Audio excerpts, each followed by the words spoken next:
Excellencies, Your Majesty, I am Frau Thea von Nuremberg, and I am happy to tell you some stories from my homeland. Now, I know that the theme for this event is Beauty and the Beast, and I've got some beasts that I would like to talk about, because we have long wondered as to how did the dachshund come to be. And I will clear this issue up for you. I will make this matter very, very clear. Once upon a time, back in the times before time, there was Earth. And the Earth was a beautiful place. And then God said, ooh, let there be gophers, let there be badgers. Because he thought, well, we needed gophers and badgers because you need something for B, C, D, E, F, G, H. You know how it is. If you're omnipotent, you've got to fill in all the spots. And the Lord God did make them so, and then they began to dig into his beautiful earth, and dig, and the Lord God said, oh, what a scourge, what am I to do with my beautiful earth and all of these tunnels? I need something to fix it. And he picked up a little handful of dirt, and he rolled it about in his hands, and rolled it about, and out came something that looked kind of like a bratwurst. And the Lord God said, and this is good, but it needs legs, so we added some legs.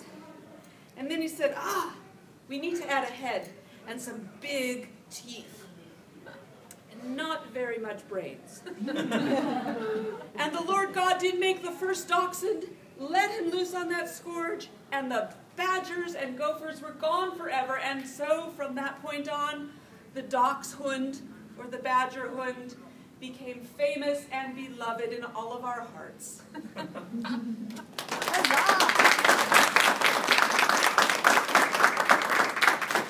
And I know, Your Excellencies and Majesty probably know, in our other lives we do dachshund rescue.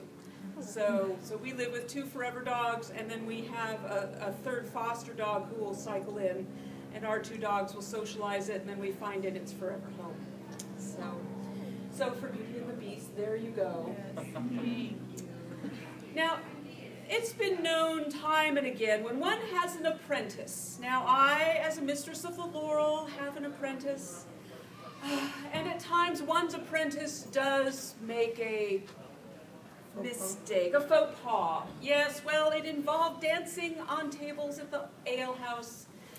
And when you have a 6-foot-tall apprentice, this is a difficult thing to ignore. And I did hear many tales, and I did sit her down, and I said, Margaret, I have told you never to dance upon the tables at the alehouse. But she did not heed my advice.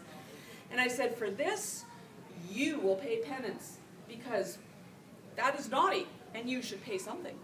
And so I did send her on a pilgrimage. And I sent her forth to Alexandria, where she did travel, and she walked, and she trudged, and it took many miles, and storms, and heat, and dust, and horrible little bugs in her eyes, and it was just, oh, it was awful. But she finally arrived, and when she did, she saw a monk who said, excuse me, dusty tall woman, I have a relic here. And it just so happened to be a relic of St. Catherine of Alexandria. So Margaret dug the last of the gold that she had out of her purse, and she did pay this monk. And she came home and brought me the relic that we were able to present to you today. It was a good relic. Thank you, thank you. It came over many, many miles, and now I don't think we'll be seeing Margaret dancing on any more tables. And so there we have the correction of the apprentice. Thank you so very much.